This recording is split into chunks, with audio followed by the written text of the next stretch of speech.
The gospel of the kingdom declared. Just 2 days before his execution, Yeshua instructed his disciples, the gospel of the kingdom may be preached in all the world for a witness. Matthew 24:14. He was referring to this as the chronological gospels.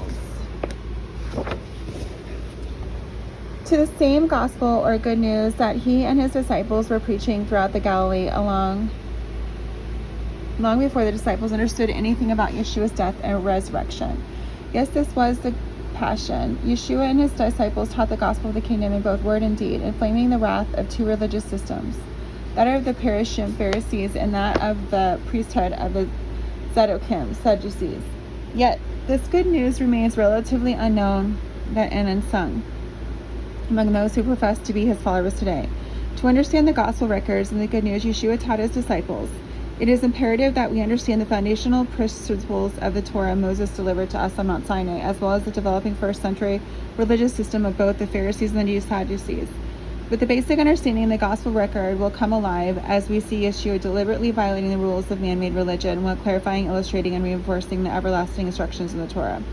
Before discussing the various sects of Judaism that dominated the religious landscape of Israel in the days of Yeshua, one must first dig back to the foundation of the Torah, which had deliberately buried by the vanguards of Pharisaic Judaism. To this day, the foundational principle of Scripture remains completely obscured from the myopic vision of the Gentile Christian world. Without this foundation, the gospel of the kingdom will never be understood, and Yeshua's proclamation that he did not come to do away with the Torah will remain the most ignored prophetic utterance in the history of Christendom.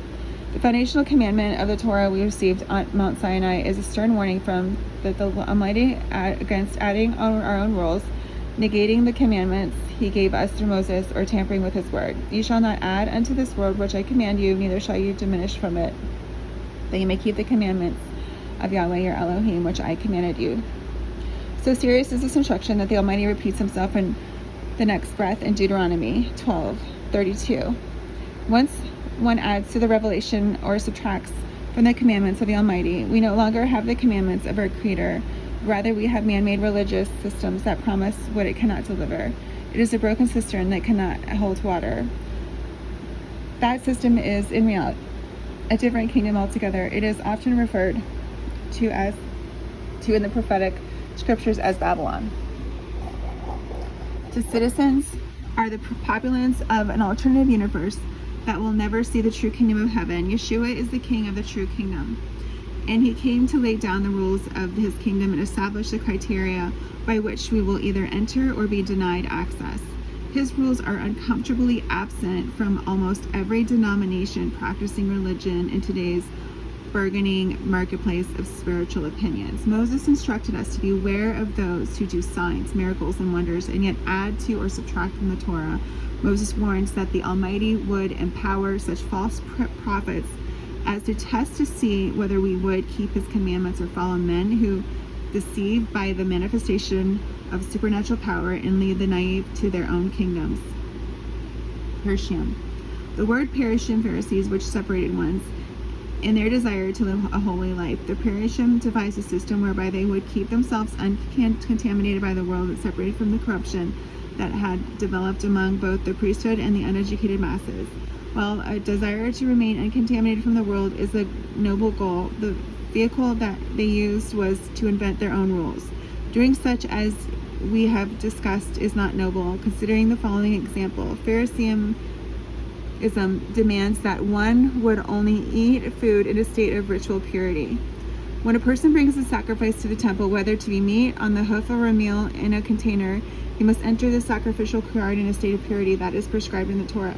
One does not enter the presence of the Holy One presumptuously. That state of purity includes the confession of sins, mikvah, complete immersion in running water, and a change of garments. Only then may a person enter the sanctuary and present a sacrifice without blemish, an acceptable offering to Almighty. When an animal is presented to the Most High, a portion of meat and all the fat belongs to him alone. A portion belongs to the priest, and another portion is eaten by the one who brought the sacrifice. That sacrificial offering is referred to as a sanctified meat. Conversely, when a person simply wants to eat a meal of lamb from his flock or from the market, the animal can be blemished and can be eaten in the gate of one's own city. It is not a sacrifice, it is just a meal. There are very few Torah regulations that pertain to daily food. In their striving for righteousness, the Parashim develops a system by which they would not eat any food unless they were in a self-defined state of ritual purity. To effect this invented system of holiness, they made hundreds of rules concerning what prayers were to be said over particular kinds of food or combination of foods, which plates were to be used for particular kinds of food, how one was to wash and sanctify certain kinds of vessels, and whether certain types of ovens and utensils could contract ritual impurity, and if they did, how to purify them. All of this they did in order to eat unsanctified meat or common food in the state of ritual purity. The entire concept is an invention of Pharisees. Not one word of such sanctifying antics is even suggested in the written Torah. In his first documented miracle, Yeshua defiled the invented sanctity of the stone's purification pot at the Pharisees' wedding in Cana. By Pharisee law, these ceremonial pots were reserved for water only, and water that had the slightest hint of flavor of wine was ceremonially unclean. Yeshua turned that water into the most delightful wine in the Jezreel Valley, and then told the servants to give it to the head rabbi. As in his repeated deliberate violations of the Pharisaic law throughout his ministry, the endorsement of his authority is castigated. The religious leaders nullify their Tanakh man-made rules, came in the form of a miracle from heaven.